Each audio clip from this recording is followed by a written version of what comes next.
Hi and welcome to lesson number 3.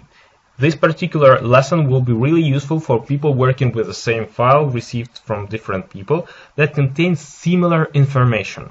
In my particular case, we are having a table that is connected to the different files received from the analysts that is showing the sales volume for a day.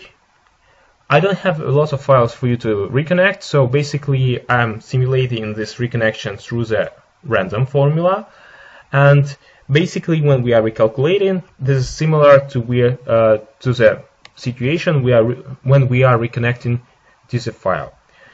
Your task would be to estimate what is the maximum sales volume for this particular day, and what is the biggest sales volume ever for all the files that we are reconnecting to this file. Good luck!